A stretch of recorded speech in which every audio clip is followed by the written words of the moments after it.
Okay. በቀጣይ የምንገባው ደግሞ grade 11 chapter 3 chemical bonding and structures. Let's go. grade 11 chapter 3 መጀመሪያው ጥያቄ ቀርቦልናል። ይህ ጥያቄ ምን ይላል? The following diagrammatic representation shows the shape for various orbitals which one represent the dz squared orbitals ይላል አይደል? ስለዚህ እዚህ ጋር አሁን ለምሳሌ ስንት ኦርቢታሎች አሉ ዲ ሰብሼል ላይ ዲ ሰብሼል ስንት ኦርቢታሎች አሉት? 5 ኦርቢታሎች አሉት። አንድ ኦርቢታል ስንት ኤሌክትሮን ይዛል? 2 ኤሌክትሮን ይዛል። ማለትም ዲ ሰብሼል ስንት ኤሌክትሮን አለው ማለት ነው? 10 ኤሌክትሮን መያዝ ይችላል።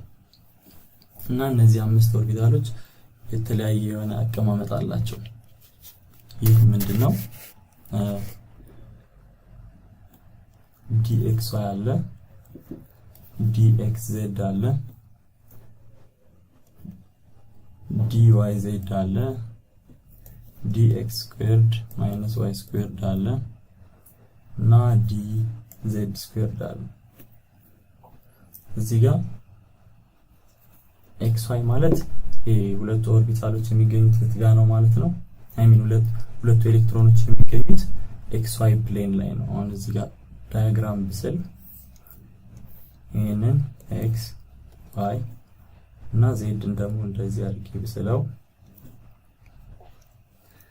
የቱ ፕሌን ላይ ነው የሚገኙት እነዚህ ሁለት ኤሌክትሮኖች? ይህ እንትን ላይ ነው የሚገኙት ማለት ነው። ይህ ፕሌን ላይ ነው የሚገኙት xy ፕሌን ላይ። dxz እንዲሁም በተመሳሳይ በx እና በz ፕሌን ላይ ይገኛሉ። dyz በy እና በz ፕሌን ላይ ይገኛሉ። እዚህ ጋር dz ስኩዌርድ የሚባለው ደግሞ የት ጋር ነው የሚገኘው? z አክሲስ ላይ ነው የሚገኘው ራሱ። አሁን ይሄ z አክሲስ ቢሆን እንዴት ነው የሚሆነው? ራሱ ላይ እንደዚህ አይነት ኢሜጅ ነው የሚሰጠን። dz dx squared minus y squared የምንለው ደግሞ x አክሲስ ላይ x አክሲስ እና y አክሲስ ላይ የሚገኙት ናቸው ማለት ነው። ይሄ ነው dx squared minus y squared የምንለው። ከዛ ምርጫዎቻችንን እዚህ ጋር ከነዚህ ውስጥ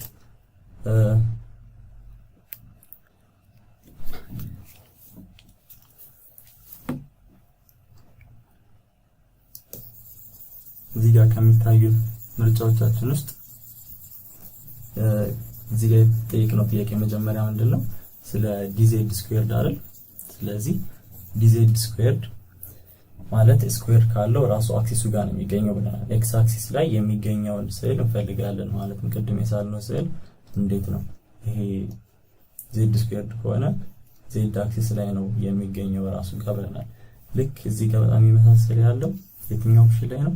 ቢ ኦፕሽን ላይ ነው። ስለዚህ ትክክለኛ መልሳችን ምን ይሆናል ማለት ነው? ቢ ይሆናል ማለት ነው። ሁለተኛው ጥያቄያችን ደግሞ ምን ይላል? hydrogen bonding occurs in compounds that contain nitrogen, oxygen and fluorine in combination with hydrogen bonds. These bonds are stronger than the ordinary dipole-dipole interaction. መጀመሪያ dipole-dipole interaction ምንድነው እና hydrogen bonding ምንድነው? እነዚህ hydrogen bonding dipole-dipole interaction ምንላቸው ኢንተርሞሌኩላር ፎርሶች ናቸው። ሃይድሮጅን ቦንዲንግ የሚከሰተው በእነዚህ ሃይድሮጅን ናይትሮጅን፣ ሃይድሮጅን ኦክሲጅን እና ሃይድሮጅን ፍሎሪን ቦንድ ባላቸው ሞሌኪውሎች ውስጥ ነው። ዳይፖል ደግሞ ዳይፖል ሞመንታቸው ከ0.5 በላይ በሆኑ ሞሌኪውሎች ላይ ነው የሚገኘው። ዳይፖል ሞመንት ምንድነው? it is basically the difference of their electronegativity ነው። እዚህ ጋር ሃይድሮጅን ቦንዲንግ ዳይፖል ኢንተራክሽን ነው፣ ግን it's like dipole interaction at its max ነው። ምክንያቱም ሃይድሮጅን is the least electronegative molecule, while nitrogen, oxygen, and fluorine are like the most electronegative. So that's why we call it hydrogen bonding, and it is the strongest intermolecular force that exists. Now, ለምንድነው this bond stronger than ordinary dipole የተባሉት? አሁን ተናገርኩት። basically they are the ultimate form of dipole interactions. Hydrogen nitrogen, hydrogen oxygen, and hydrogen fluorine bonds are less polar than ordinary covalent bonds. No, they are not less polar. If not they are more polar. B, the partially positive H hydrogen of one molecule is attracted to the partially negative lone pair of the nitrogen, oxygen, and fluorine of another molecule. That is true. That's how dipole interactions work. C, the hydrogen nitrogen, hydrogen oxygen, and hydrogen fluorine bonds are non-polar and thus do not interact with neighboring molecules. No, ጥያቄው ራሱ ምንድነው የሚለው? stronger than ordinary dipole interaction የሚለው dipole interaction አለው ማለት non-polar አይደለም ማለት ነው። it is polar dipole interaction ካለው not necessarily dipole interaction ኖሮት non-polar ሊሆን ይችላል because of molecular geometry። የነሱን ወደ ኋላ እናያለን ቀጣይ ጥያቄዎች የሚመጡ ጥያቄዎች ጋር። but in this case እነዚህ polar ናቸው እነዚህ hydrogen bondingoቹ። D, the small size of nitrogen, oxygen, and fluorine makes the atoms so electropositive that their covalently bonded hydrogen is highly negative. This is the opposite of what is actually true. ምንድነው? hydrogen is highly positive, partial positive የተባለው ለምንድነው? it is the least electronegative molecule ስለሆነ ነው። እነዚህ ሶስቱ ግን the most electronegative ናቸው። So hydrogen bonding is an intermolecular bonding that occurs like on ጥያቄው ጋር እንደተከተሉት ማለት ነው HF HO እና HN bond ያለያዙ ሞለኪውሎች ጋር የሚፈጠረው። ስለዚህ እና ለምንድነው stronger የተባለው hydrogen bonding ከdipole interaction ውስጥ interaction በምንድነው የሚበልጠው? dipole ሞመንቱ እጅግ በጣም ከፍተኛ ስለሆነ dipole interaction አለ ለመባል dipole ሞመንቱ ከ0.5 በላይ ነው መሆን ያለበት። ግን በሃይድሮጅን ቦንዲንግ ጊዜ ኤግዛምፕል ፍሎሪንን ብንወስድ ፍሎሪን ኤሌክትሮኔጌቲቪቲው 4 ነው በስኬሉ፣ ሃይድሮጅን ደግሞ 2.1 ነው። ስለዚህ ይሄንን ስናቀናንሰው ወደ 1.9 ይሆናል ማለት ነው ዳይፖል ሞመንቱ። ግን ዳይፖል ኢንተራክሽን አለ ለመባል 0.6 በቂ ነው፣ 0.7 በቂ ነው። ይሄ ኬዝ ግን በጣም ኤክሰፕሽናል ነው፣ ምክንያቱም ፍሎሪን is the most electronegative ስለሆነ ዳይፖል ሞመንቱ exceedingly high ነው። So that's why hydrogen bonding is stronger than dipole interactions and other dipole interactions. እዚህ ጋር እንደምታዩት ይሄ ትልቁ ኮር ምንድነው ኔጌቲቭ እንትኑ ይሄ እዚህ ጋር የተወሰደው for example water ነው። እዚህ ጋር ትልቁ ቀዩ ኦክሲጅን ነው እና ኦክሲጅኑ ፓርሻል ኔጌቲቭ ይሆናል ምክንያቱም it is the most electronegative of this hydrogen and oxygen. So hydrogen ደግሞ ፓርሻል ፖዚቲቭ ይሆናል። እዚህ ጋር እንደምታዩት ሲግማ ፓርሻል ፖዚቲቭ፣ ሲግማ ፖዚቲቭ ማለት ፓርሻል ፖዚቲቭ ነው፣ ሲግማ ኔጌቲቭ ደግሞ ፓርሻል ኔጌቲቭ ለማለት ነው። እና እነዚህ ዶቶቹ ኢንተርሞለኪውላር ኢንተራክሽን ነው የሚያሳዩት። እዚህ ጋር ስፔሲፊካሊ in this case hydrogen bonding ነው የሚያሳዩት። ስለዚህ መልሳችን ምን ይሆናል? ቢ ነው። ሃይድሮጅኑ ፓርሻል ፖዚቲቭ ይሆናል፣ እነዚህ ኦክሲጅን፣ ናይትሮጅን and fluorine ደግሞ ፓርሻል ኔጌቲቭ ይሆናሉ። ሶስተኛው ጥያቄያችን which of the following is an example of exception to the octet rule? octet rule መጀመሪያ ምንድነው? እዚህ ጋር ያለንበት ቻፕተር ምንድነው የሚለው chemical bonding and structure ነው የሚለው አይደል? so chemical bonding ላይ ነው obviously rule የምንጠቀምበት። octet rule ማለት ምንድነው? ማንኛውም ኤሌመንት ሪአክት የሚያደርገው ሱዶ ኖብል ጋዝ ኤሌክትሮን ኮንፊግሬሽን እንዲኖር ነው፣ ቫላንስ ነምበሩ 8 እንዲሆን ማለት ነው። ለዛ ነው ስሙም ኦክቴት የተባለው። 8 ከሆነ ምን ተብሎ ይታመናል? ቫላንስ ኤሌክትሮን 8 ሲሆን there is no further need for interaction or any reaction ምንም አያስፈልግም ስቴብል ይሆናሉ ኤሌመንቶቹ እና the purpose of any reaction ምንም የሚፈጠሩት ሪአክሽኖቹ ሁሉም ነገሮች ምንድነው ኤንድ ጌማቸው የመጨረሻ ግባቸው ኦክቴት ፎርም መያዝ እና ስቴብል መሆን ነው ስለዚህ ያ ነው ቤዚካሊ ኦክቴት ሩል የምንለው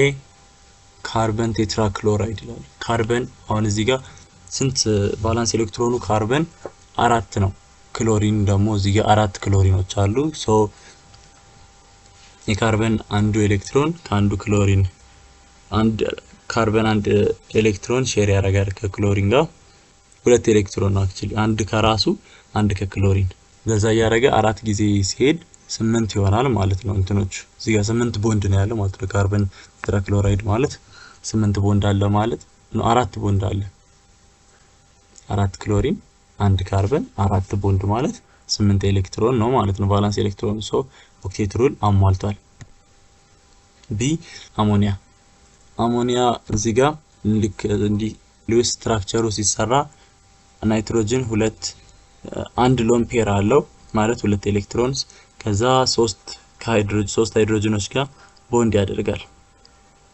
ስለዚህ 3 ቦንድ ማለት 6 ኤሌክትሮን ነው አንድ ሎን ፔር አለው 8 ኤሌክትሮን ቫላንስ ኤሌክትሮኑ 8 ነው ስለዚህ ኦክቴት ሩል አሟልቷል አሞኒያ ሶስተኛው ፎስፈረስ ቴትራክሎራይድ ነው not tetra ፎስፈረስ ፔንታክሎራይድ ነው ይህ 5 ክሎሪን ያለው 5 ክሎሪን አለው ፎስፈረስ ቫላንስ ኤሌክትሮኑ 5 ነው እዚህ ጋር 5 ክሎሪኖች ጋር ኢንተራክት ሲያደርግ 5 ቦንድ ይፈጥራል 5 ቦንድ ማለት አንድ ቦንድ 2 ኤሌክትሮን ስለሚወስድ 10 ኤሌክትሮን አለው ስለዚህ ኦክቴት ሩልን አላሟላም ፎስፈረስ ፔንታክሎራይድ ዲ ዋተር ነው ኦክሲጅን ዋተር ላይ 2 ሎን ፔር አለው 4 ኤሌክትሮን ማለት ነው ሃይድሮጅን ጋር ቦንድ ሲያደርግ ደግሞ 2 ቦንድ አለው 4 ኤሌክትሮን በድጋሚ ስለዚህ ቫላንስ ኤሌክትሮኑ 8 ኤሌክትሮን ነው በዚህ ምክንያት ኦክቴት ሩልን አሟልቷል ከነዚህ ውስጥ ስለዚህ ማን ነው የቀረን ፎስፈረስ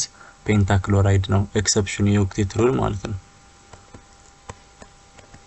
see octet rule is a law that says elements or ions undergo reactions to be stable and achieve a pseudo-noble gas electronic configuration 8 ለማሟላት see አሁን እዚህ ጋር ማግኒዚየም ስንት ነው ስንት ኤሌክትሮን አለ 12 ኤሌክትሮን አለው መጀመሪያ ላይ ከዛ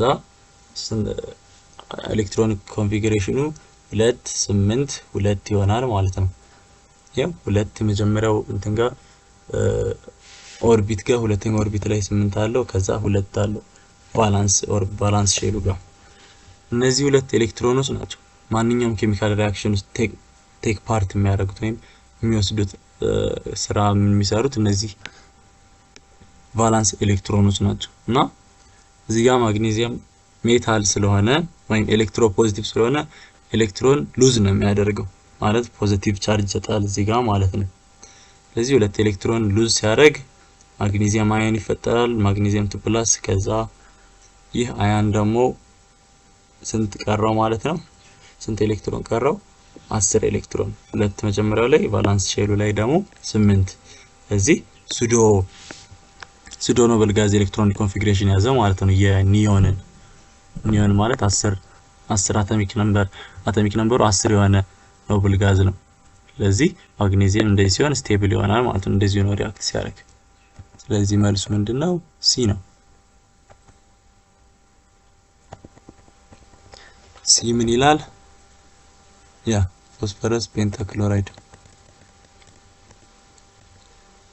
ቀጣዩ ጥያቄያችን ደግሞ which of the following pair is true about the general properties of the different types of crystalline solids መጀመሪያ ሁለት አይነት ሶሊዶች አሉ ክሪስታሊን ኤንድ አሞረፈስ የሚባሉ ሶሊዶች በሁለት ከፍለናቸዋል ክሪስታሊን ሶሊድ ቅርጻቸው ወጥ የሆነ ሶሊዶችና አሞረፈስ ወጥ የሆነ ቅርጽ የሌላቸው አሞረፈስ የምንላቸው ለምሳሌ ምን መውሰድ ይችላል ፕላስቲክ ራበር የመሳሰሉትን አሞረፈስ ብለን መውሰድ እንችላለን ክሪስታል ወደ ክሪስታሎች ደግሞ ክሪስታሎችን በአራት ከፍለን እናያቸዋለን ionic crystal, covalent crystals, molecular crystals and metallic crystals እና እነዚህ ፕሮፐርቲዎች እዚህ የተሰጠው መረጃና እውነታውን እየነገርኳችሁ ነው።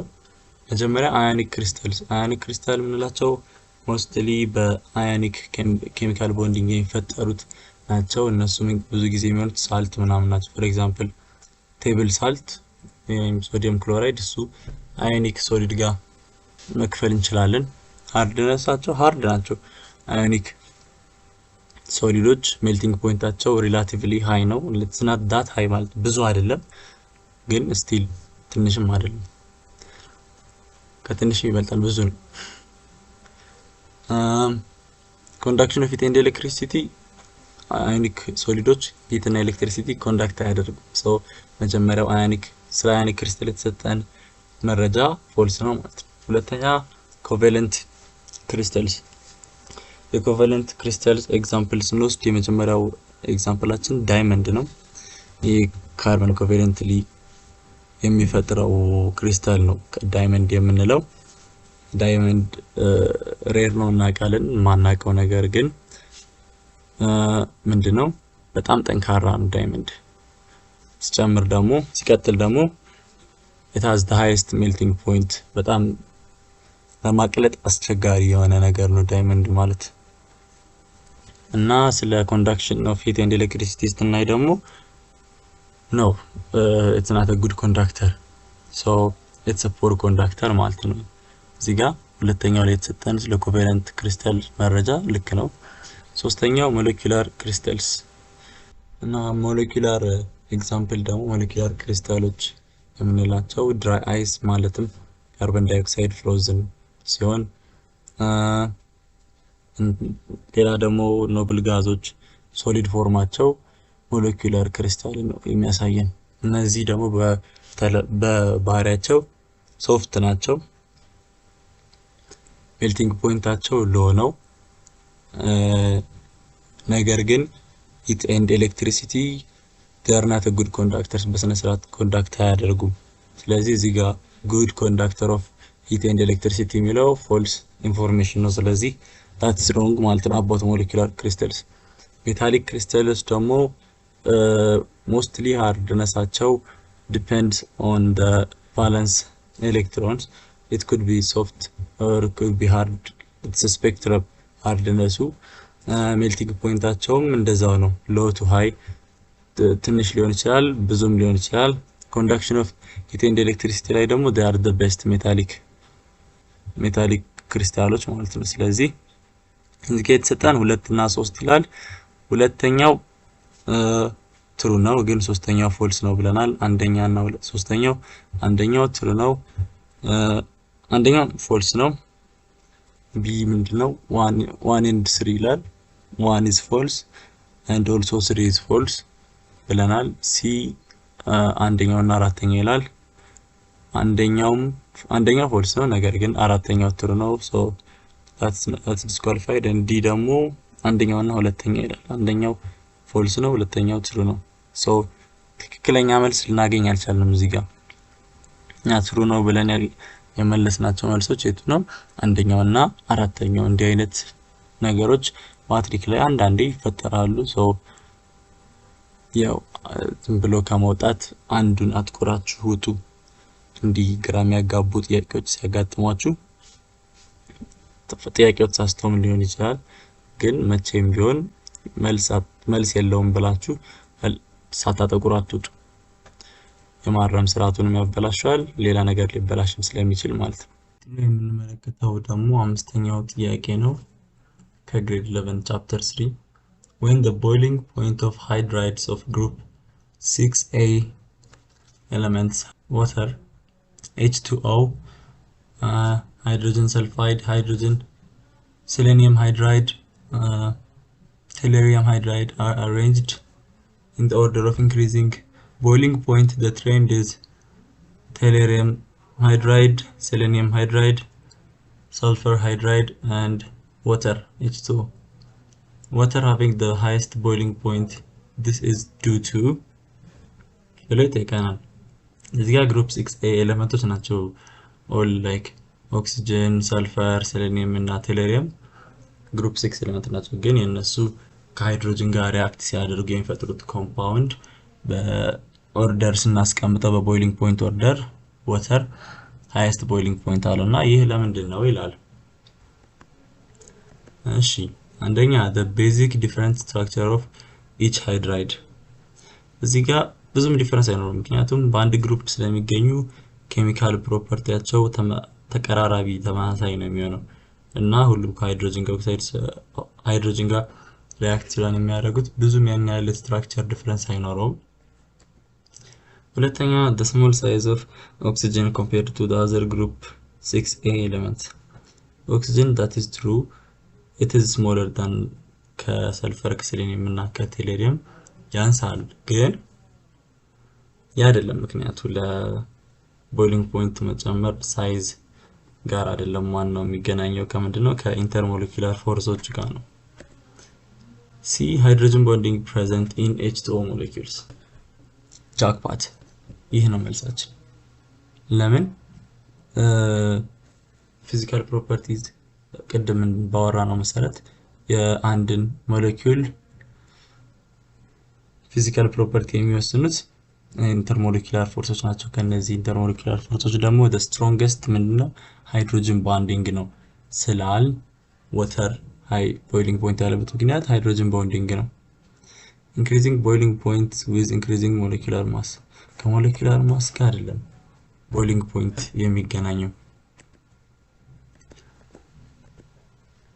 chemical properties and reactivity of a compound are determined by the chemical bond within ማለት አንድ ኮምፓውንድ ወይም አንድ ሞለኪውል ያለው ኬሚካል ፕሮፐርቲ የሚወሰነው በምንድነው? በቦንዱ ነው። በሚሰራቸው በውስጡ የሚይዛቸው ቦንዶች ልክ ነው። ወይም በቦንድ ታይፕ፣ በቦንድ ስትሬንግዝ፣ በቦንድ ሌንግዙ ነው የሚወሰነው። ግን ፊዚካል ፕሮፐርቲዎቹ ደግሞ ምንድነው የሚወሰኑት? በኢንተርሞለኪውላር ፎርስ ነው። the relation is the stronger the IMF በዚህ ጋር የተጠቀምኩት ልክ እንደ ኢንተርሞለኪውላር ፎርስ ሾርት ለማድረግ ነው። the larger the boiling point see intermolecular force ይጨምር ሃይድሮጅን ቦንዲንጉ ይጨምራል፣ በዛ ልክ ቦይሊንግ ፖይንቱም ሃይ ይሆናል ማለት ነው። እዚህ ጋር እያንዳንዱ ወተር ሞለኪውል አንዱ ወተር ሞለኪውል ጋር ያለው ኦክሲጅን ከሌላኛው ወተር ሞለኪውል ሃይድሮጅን ጋር እንትን ይሰራል፣ ሃይድሮጅን ቦንዲንግ ይሰራል እዚህ ጋር እንደሚታየው ማለት ነው። እዚህ ጋር ደግሞ ሌላኛው ሃይድሮጅን ደግሞ ሌላ ኦክሲጅን ጋር ይሰራል። ስለዚህ አንዱ ሞለኪውል ስንት ሃይድሮጅን ቦንዲንግ ሰራ ማለት ሁለት ሃይድሮጅን ቦንዲንግ አለው ማለት ነው። ሶ ኦልሞስት 3 ይሄኛው ሃይድሮጅን ደግሞ ከዚህኛው ኦክሲጅን ጋር መስራት ይችላል። ሶ ይህ ጠንካራ ሃይድሮጅን ቦንዲንግ ነው ቦይሊንግ ፖይንቱ እንዲጨምር ያደረገው። ስለዚህ መልሳችን ምንድነው? ሲ ነው፣ ሃይድሮጅን ቦንዲንግ። ቀጣዩ ጥያቄ ስድስተኛ ጥያቄያችን covalent compounds are liquids or gases at room temperature and have low melting and boiling points. Which of the following statements explain these properties of covalent compounds? አሁንም ስለምንድን ነው እያወራነው ያለነው? melting and boiling points. Still we are in the area of physical properties. physical property የሚባለው ጎራ ውስጥ ነው ያለው። ስለዚህ አሁንም በምንድነው ብዙ ጊዜ ሁሉ ጊዜ የሚወሰነው በምንድነው? በኢንተርሞለኪውላር ፎርስ እና ከዛ ውጭ ደግሞ ቦንዲንጉ ተወሰነ እንትን አለው አስተዋጽኦ ያደርጋል። አንደኛ the unit of particle in covalent compound are ions. that is not true. ምክንያቱም ምንድነው ኮቫለንት ቦንዲንግ የሚፈጠረው ኤሌክትሮኖችን ሼር በማድረግ እንጂ ኤሌክትሮን ትራንስፈር ማድረግ አይደለም። አየን ደግሞ የሚፈጠረው by the transfer of electrons ስለሆነ የመጀመሪያው ኦፕሽን A that's invalid አይሆንም። A B the intermolecular forces of attraction in covalent compounds are strong. that is true but it wouldn't explain low melting and boiling points. ከተነከረ አብሮ መጨመር ነበረበት intermolecular force።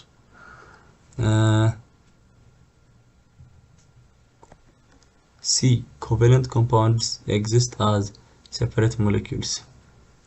እዚህ ጋር that is true ሶስት አይነት ቦንዲንግ አለን መጀመሪያ ionic bonding covalent bonding and metallic bonding ionic bonding የምንለው ኤሌክትሮን ትራንስፈር በማድረግ የሚሰራ ነው የሚፈጠር ቦንዲንግ ኬሚካል ቦንዲንግ ታይፕ ነው covalent bonding ቅድም እንዳልኩት ኤሌክትሮን ሼር በማድረግ ነው የሚፈጠረው metallic bonding ደግሞ by delocalized electrons ነው የሚፈጠረውና ከነዚህ ውስጥ ሞለኪውል የሚፈጥረው covalent bonding ነው ይህ ሞለኪውል የምንለው ደግሞ ምንድነው ያንዳንዱ ኮምፓውንድ ሴፓሬት ሞለኪውል ነው የሚቀመጠው for example አሁን ለምሳሌ ሶዲየም ክሎራይድን ብንወስድ ሶዲየም ክሎራይድ ሞለኪውል አይሰራም ስለዚህ እርስ በራሳቸው ፓክድ ናቸው በጣም ለዛ ነው ሶሊድ የሚፈጥሩት ግን covalent compounds in most cases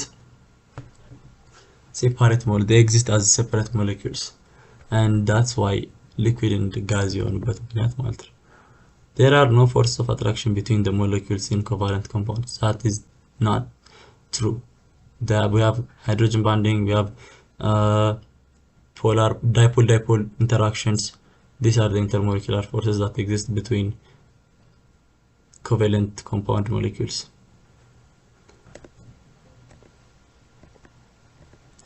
ስለዚህ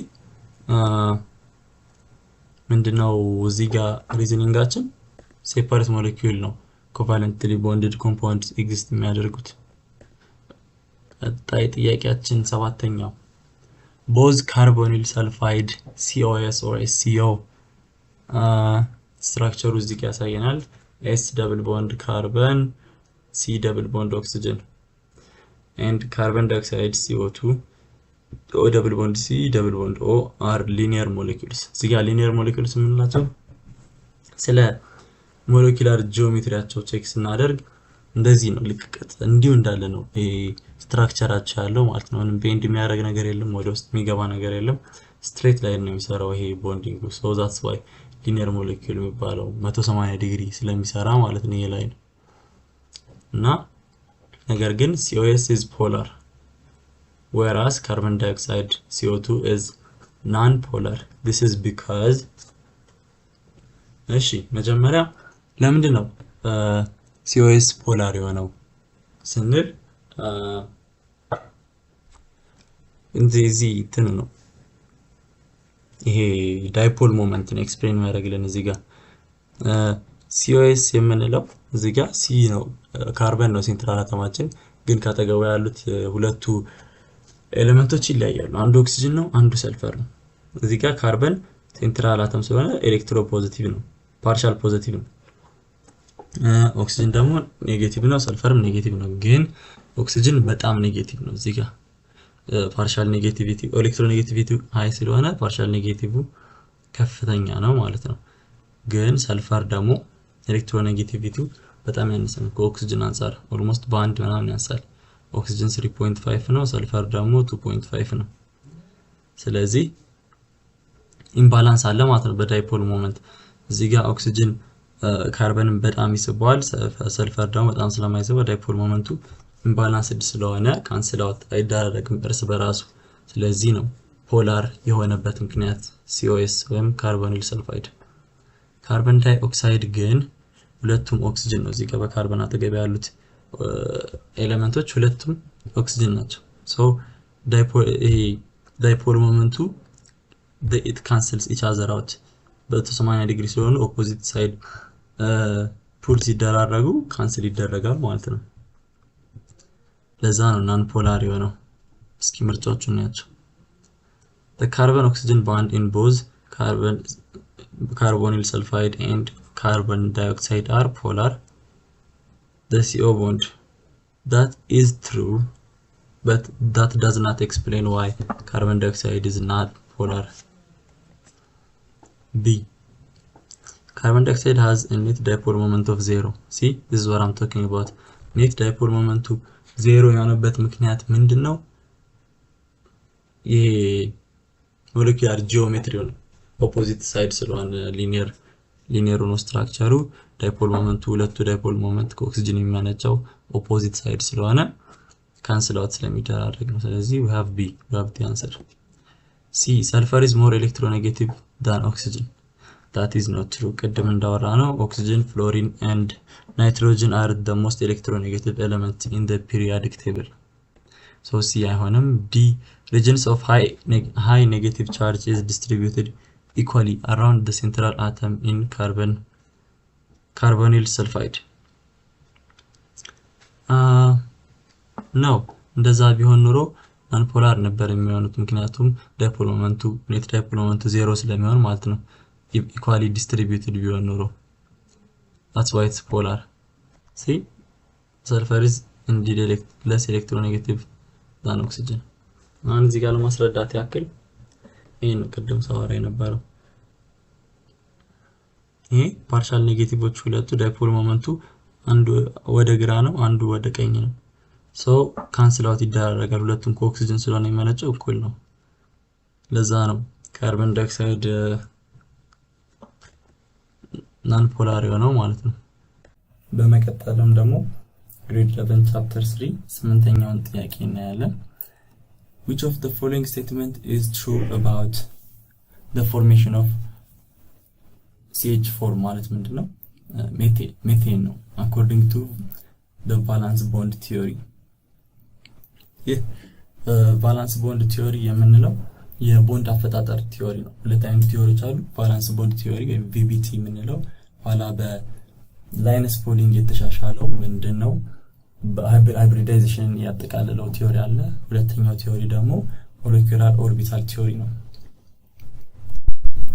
አንደኛው መጀመሪያሽ ነው ሃይብሪዳይዜሽን ነው CH4 አረ CH4 ማለት አንድ ካርበን ከአራት ሃይድሮጅኖች ጋር ቦንድ ያደርጋል ማለት ነው ካርበን ሲጀመር ቫላንስ ኤሌክትሮኑ አራት ቫላንስ ኤሌክትሮን ስላለው ይሄን ማድረግ ይችላል እና የካርበን አቶሚክ ነምበሩ ስንት ነው 6 ነው ካርበን አቶሚክ ነምበሩ ካርበን 6 አይደል ስለዚህ በአፎ ፕሪንሲፕል ስናወጣ 1s2 2s2 እና 2p4 ማለት ነው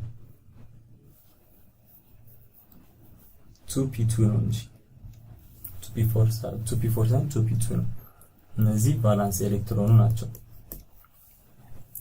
ስለዚህ ስናስቀምጣቸው ቫላንስ ኤሌክትሮኖቹን እዚህ ጋር ይሄን ግራውንድ ስቴት ላይ ኮንፊግሬሽኑ እንደዚህ 2s2 አለን ከዛ 2p2 አለን ሁለት p ላይ 2p ላይ ሁለት ኤሌክትሮን ያለን እንደዚህ ማለት ነው ከዛ ካርበን ሃይድሮጅን ጋር ቦንድ ለማድረግ ኤክሳይትድ ሲሆን ኤክሳይትድ ስቴት ኮንፊግሬሽኑ እንዴት ይሆናል ይሄ ኤሌክትሮን ወደ ውጭ ይወጣል ማለትም ሁሉም ሲንግል ፔርድ ይሆናል ሁሉም ይሄ 2s ነው ይሄ ደግሞ 2p ነው አሁን ይሄ ኤክሳይትድ ሌቭል ኤሌክትሮኒክ ኮንፊግሬሽኑ ነው ከዛም ነው እነዚህ አራቱ ኦርቢታሎች ክሮስ ኦቨር በሚያደርጉበት ጊዜ የሚፈጠረው ቦንድ ነው እነዚህ ቦንድ የምናያቸው በሃይድሮጅን እና በካርቦን መካከል ያሉት ቦንዶች በተጨማሪም ሜቴን ሞለኪውላር ጂኦሜትሪ ምንድነው 109.5 ዲግሪ ነው ማለትም ቴትራሄድራል ሼፕ ነው ያለው ስለዚህ አራቱም ኦርቢታሎች ሃይብሪዳይዝድ ናቸው የሃይድሮጅን አንድ ኤሌክትሮን አለው ከእያንዳንዱ ቦታ ላይ ስለዚህ ይሄ ነው እነዚህ ናቸው አራቱ ቦንዶች እዚህ ጋር የምናያቸው ተመልሰን እንየው እዚህ ጋር አንድ s ኦርቢታል አለ p ኦርቢታሎች አሉ 3 p ኦርቢታሎች አሉ ሃይብሪዳይዝድ ነው ሲግማ ቦንድ ይሰጡን ማለት ነው ሲግማ ቦንድ ማለት ሃይብሪዳይዝድ ነው ሲግማ ቦንድ ሃይብሪዳይዝድ ማለት ነው ፓይ ቦንድ የምንለው ደግሞ አንሃይብሪዳይዝድ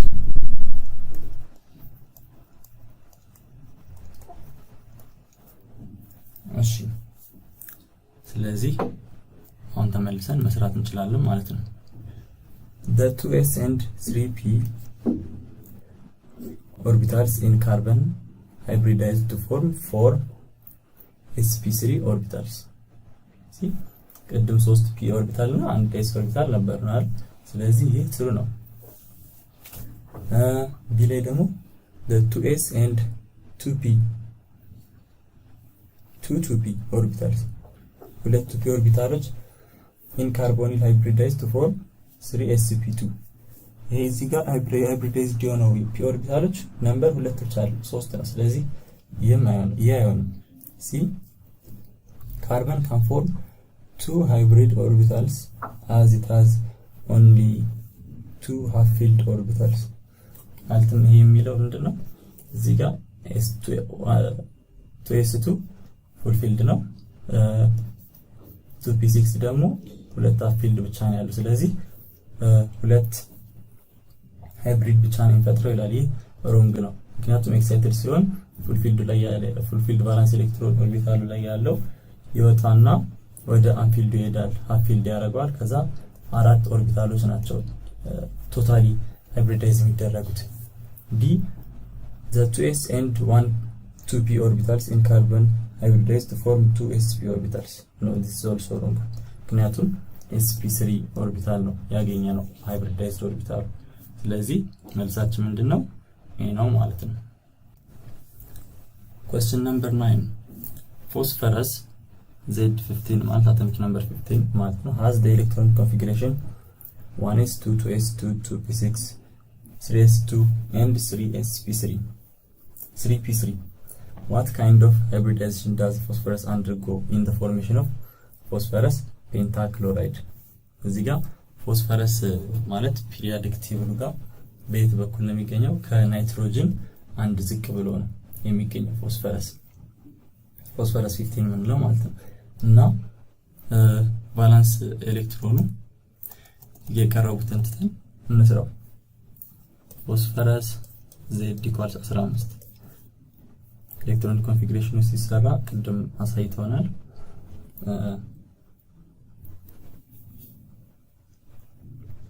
1s2 2s2 2p6 3s2 እና 3p3 ነው አይደል? ማለት ነው የመጨረሻዎቹ ኢነርጂ ሼሎች 3 ላይ ነው ያቆመው። ስለዚህ እነዚህ እንደምረን ቫላንስ ኤሌክትሮኑ ስንት ነው ማለት ነው 5 ነው ማለት ነው። እነዚህ ናቸው ሃይብሪዳይዝ የሚደረጉት። ምንድነው እዚህ ተጠየቀው ደግሞ PCl5ን ፎርም ሲያደርግ ያለውን ሃይብሪዳይዜሽን ነው PCl5። ስለዚህ s2 አለን እዚህ ጋር ፉል ፊልድ 3s2 ነው ይሄ። እዛ ደግሞ 3p3 አለን ይሄ ደግሞ አፊልድ ነው። ይሄ አንሃይብሪዳይዝድ እንዳለ ግራውንድ ስቴት ያለው ኤሌክትሮኒክ ኮንፊግሬሽን ነው። ከዛ ቅድም እንደሰራ ነው ወደ ኤክሳይትድ ስቴት ኤሌክትሮኒክ ኮንፊግሬሽን ስናያስሄድ ካርበንም ምንድነው ያደረግነው ፉል ፊልድ የሆነውን ቫላንስ ኤሌክትሮን የሚገኙበትን ኦርቢታል ኤክሳይትድ ሲሆን አንድ ኤሌክትሮን ይለግሳል ሃፍ ፊልድ። ግን እዚህ ጋር ሁሉም ሃፍ ፊልድ ናቸው ኤምፕቲ ስፔስ የለም። ስለዚህ ይህ ይቀጥላል ሃይብሪዳይዝ ለማድረግ ከ3p በኋላ የሚገኘው ኦርቢታል ምንድነው ዲ ነው አይደል?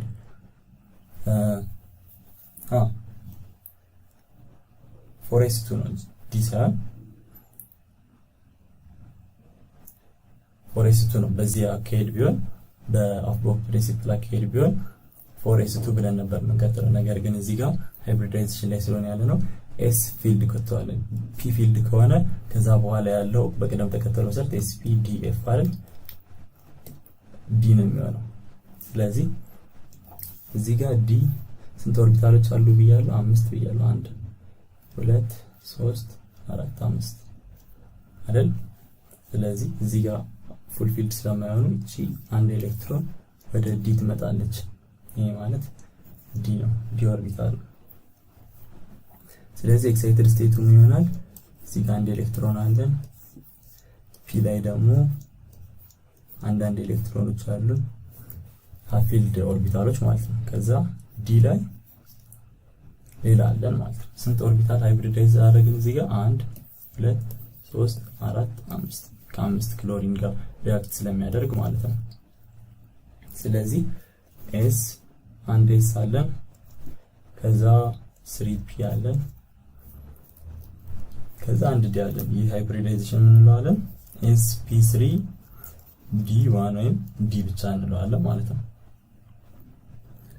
መልሳችንን እኔ እዚህ ጋር የቀረቡልን sp3d አለን በስዝኛ ያመጣነው መልስ ስለሆነ ትሩ ነው። sp3 ብቻ ግን ምክንያቱም s ላይ ያለችው ፉል ፊልድ ላይ ያለችው አንዱ ኤሌክትሮን ወደ ዲ ስለምትሄድ sp ደግሞ ጭራሽ አይሆንም። እዚህ ጋር ዲ ነው መልሳችን ይሄ ነው ማለት ነው። በመቀጠልም ወደ 10ኛው ጥያቄ ስንገባ ምን ይለናል? One of the following reactions illustrate the formation of coordinate covalent bond. እዚህ ጋር መጀመሪያ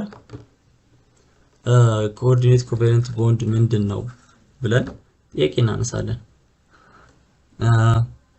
coordinate covalent bond is a type of covalent bond. This is ማለት covalent bond ነው። coordinate covalent bond ግን covalent bond ቅድም እንዳልኩት ኤሌክትሮን ሼር በማድረግ ነው ቦንድ የሚፈጥሩት ሁለት ኤሌመንቶች አንዱ አንድ ኤሌክትሮን ዶኔት ያደርጋል ሌላኛውም አንድ ኤሌክትሮን ዶኔት ያደርጋል ከዛ ሁለቱ ኤሌክትሮን ነው አንድ ኮቫለንት ቦንድ የሚሰጠው።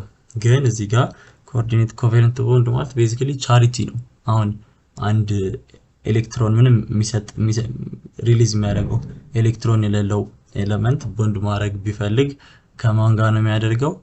ሁለት ኤሌክትሮን ካለው ሁለት ኤሌክትሮን ዶኔት ማድረግ ከሚችል ኤሌመንት ጋር ነው ሁለቱን ይሰጠውና ቦንድ ይሰራል ማለት ነው። ከአንድ ሳይድ ነው ኤሌክትሮኑ ሼር የሚደረገው። ይሄኛው አንዱ ባዶ ይሆናል አንዱ ኤሌመንት በፍሪ ኦርቢታል ይኖረዋል ሌላኛው ደግሞ ፉል ኦርቢታል ይኖረዋል። ከዛ አንድ ኦርቢታል ላይ ያለው ሁለት ኤሌክትሮን ወደ ኮኦርዲኔት ኮቫለንት ቦንድ ይቀየራል ማለት ነው።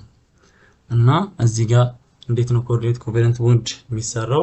ብዙ ጊዜ ሉዊስ አሲድስ ኤንድ ሉዊስ ቤዝስ ሪአክት ሲያደርጉ ምን ይፈጠራል? ኮኦርዲኔት ኮቫለንት ቦንድ ይፈጠራል። ለምን ብትሉኝ ምንድነው ምክንያቴ? ሉዊስ አሲድ የምንላቸው ኤሌክትሮፋይል የሆኑ ናቸው። ኤሌክትሮን አክሰፕት ማድረግ የሚችሉ ኮምፓውንዶችን ነው ሉዊስ አሲድ የምንላቸው አሲዶችን ነው ሉዊስ አሲድ የምንላቸው ባይ ዘ ዴፊኒሽን ማለት ነው። ሶ ሉዊስ ቤዝ የምንላቸው ደግሞ ኤሌክትሮን ዶኔት የሚያደርጉ የሆኑትን ነው ወይም ኑክሊዮፋይል የምንላቸው ነው ሉዊስ ቤዝ የምንለው። ሶ ኤሌክትሮን የሌለው ኤሌክትሮን ሲቀበል ሁለት ኤሌክትሮን እና ኮቫለንት ቦንድ ሲፈጠር እንዳልነው ኮኦርዲኔት ኮቫለንት ቦንድ ይፈጠራል። ኮኦርዲኔት ኮቫለንት ቦንድ በሌላ ስሙ ምን ተብሎ ይታወቃል? ዴቲቭ ቦንድ ተብሎ ይታወቃል። እሺ መጀመሪያው we have beryllium plus 2 fluorine gives beryllium fluoride. እዚህ ጋር ሲጀመር it's not a balanced equation ባላንስድ አይደለም ግን እሱን እንተውና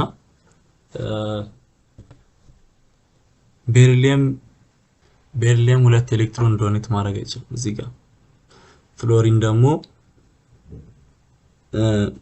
ኦሬዲ አንድ እንትን ላይ አንድ ኤሌክትሮን ነው የሚፈልገው ፍሎሪን ኦክቴትን ለማሙላት። ሶ ይሄ ሪአክሽን ኮኦርዲኔት ኮቫለንት ቦንድ አይሰጠንም። ሁለተኛው ሶዲየም ሃይድሮክሳይድ ፕላስ ሃይድሮጅን ክሎራይድ ኦር ሃይድሮክሎሪክ አሲድ gives sodium chloride plus water. ኦኬ እዚህ ጋር ሶዲየም ሃይድሮክሳይድ ትርፍ ኤሌክትሮን የለውም ፕላስ እንትንም የለውም ይሄ እንደነ ይባላል ቦታ የለውም ኤሌክትሮን የሚቀበልበት አዲስ ቦንድ የሚሰራበት። ሃይድሮጅን ሃይድሮክሎሪክ አሲድ ደግሞ የሚሰጠው ትርፍ ኤሌክትሮን የለውም እሱ ነው አሲድ መሆን አሲድ የሚቀበልበት ቦታ የለውም ሃይድሮክሎሪክ አሲድ አዲስ ኤሌክትሮን። ሲን ስናየው እዚህ ጋር እንደ ቤዝ ያገለገለ ያለው ካልሲየም ካርቦኔት ነው ምክንያቱም ካርቦኒክ አሲድ ቢክ አሲድ ነው። ካልሲየም ሃይድሮክሳይድ ደግሞ ስትሮንግ ቤዝ ስለሆነ ላይክ ቤዚክ ሶልት ነው። ሶ እሱ ከአሲድ ጋር ሪአክት ያደርጋል እና ይህ ቤዝ ደግሞ እንትን ኤሌክትሮን ዶኔት ማድረግ ኤክስትራ ኤሌክትሮን ስለሌለው እንደዛ ማድረግ አይችልም ቦንድ ማድረግ አይችልም። HCl ደግሞ ስፔስ የለው ኤክስትራ ኤሌክትሮን ተቀብሎ ቦንድ የሚሰራበት ስለዚህ ይህም መልሳችን ይሆናል አራተኛው እና የመጨረሻው ኦፕሽናችን ምንድን ይላል ammonia plus hydrochloric acid gives ammonium ion plus chlorine ion አሁን አገኘ ነው እዚህ ጋር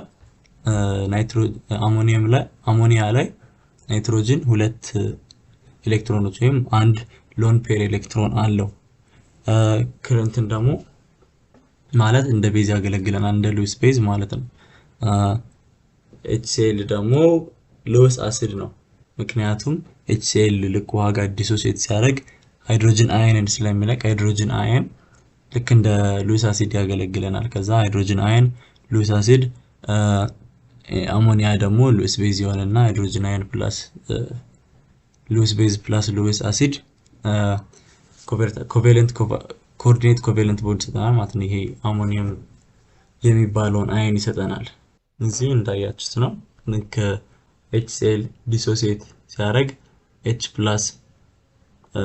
ወይም ሃይድሮጅን አየን ይለቅልናል ሃይድሮክሎሪክ አሲዳችን አሲዶች ምክንያቱም አኩየስ ፎርም ላይ ሃይድሮጅን አየን ሪሊዝ ስለሚያደርጉ ሃይድሮጅን አየን ምንም ኤሌክትሮን ስለሌለው ከአሞኒያ ሁለት ትርፍ ኤሌክትሮን ካለው አሞኒያ ጋር ሁለት ትርፍ ኤሌክትሮን ካለው አሞኒያ ጋር ሪአክት አድርጎ ኮኦርዲኔት ኮቫለንት ቦንድ በመስራት አሞኒያ አየንን ይፈጥራል ማለት ነው